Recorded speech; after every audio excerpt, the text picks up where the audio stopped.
Good morning, Jennifer Lynn Coley, and I'm here with a very serious question for you. Ready for it?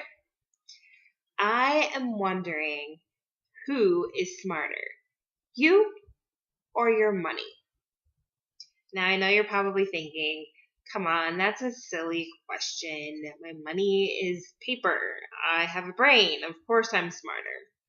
Well, I'm here to tell you that that may not necessarily be the case, and here's why. We are on step 3 of 7 steps to your financial fast track out of Rich Dad's Cashflow Quadrant written by Robert Kiyosaki.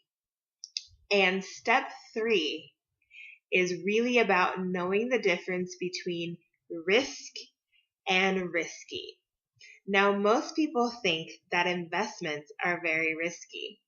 I want to challenge your thinking on that a little bit because what's really risky is being uneducated. It's time to really challenge everything you think you understand about money and finances and cash flow management and wealth creation. Okay? Because unfortunately, there are some lies circulating out there, untruths, whatever you want to call them. They're circulating out there among the masses. And if you don't believe me or you don't understand, just look around. Being in America, one of the wealthiest nations in the world, and so many people unemployed, so many people broke, so many people making 6-figure plus incomes, but they're still broke. They're still cash poor. They have way more expenses than what they're bringing in income. They're constantly going in debt, making poor decisions, thinking that that's going to be the answer, and it's because of a lack of true financial education.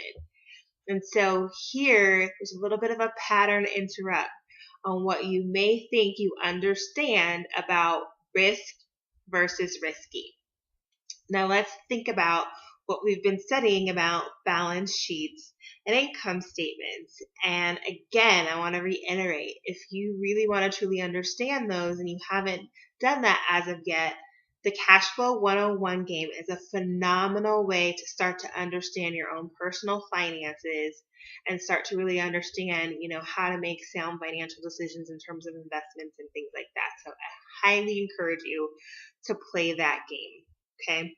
I also highly encourage you to not only read the cash flow quadrant, but really take it seriously as if you were going to, study to take your bar exam to become an attorney or to take your real estate exam to become a real estate agent or whatever other college entrance exam you might have taken in the past. Really take it seriously. Don't just cram through it to get through the test, but really make a serious study of it. You're the CEO of your own personal financial corporation. This is important. This is your life because what we're talking about is setting you up to free your most valuable asset, which is your time. That's lifestyle. That's wealth creation. That's true freedom. You have to free up your time.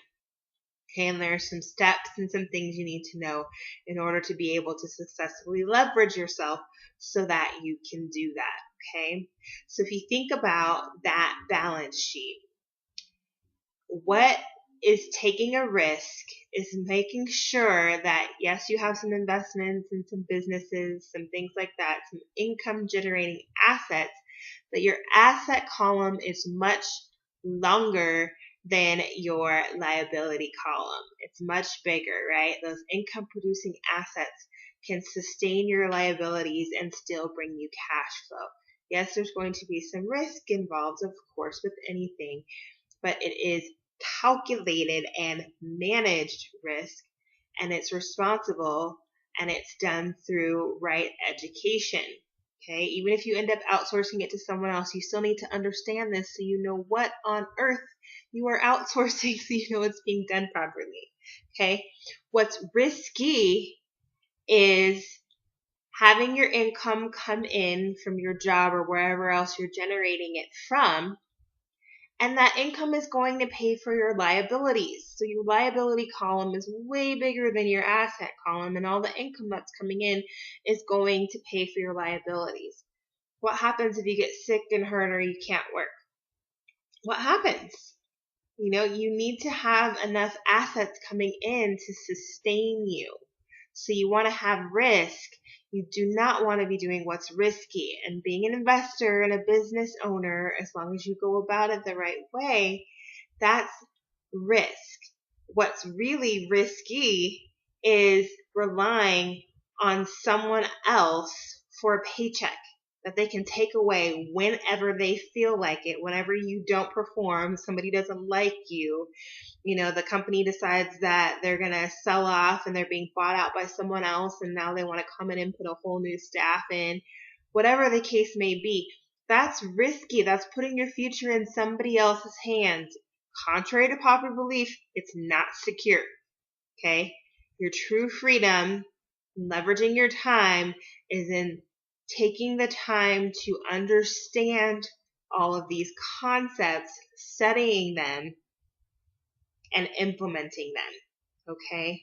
So you want to have risk and not do what's risky. And it may be a little bit different than what you have learned or what you believe from your past experiences, or even based on what the majority of people are doing. You've got to kind of be a contrarian and do things differently. Success leaves clues. And once you start to make serious studies of books with concepts of the wealthy and of successful people, you will start to see some patterns. There's a science behind it. So that's why I keep saying, make a serious study. Read more on my blog. You can see the link down below right here below this video. And we'll see you tomorrow for step number 4.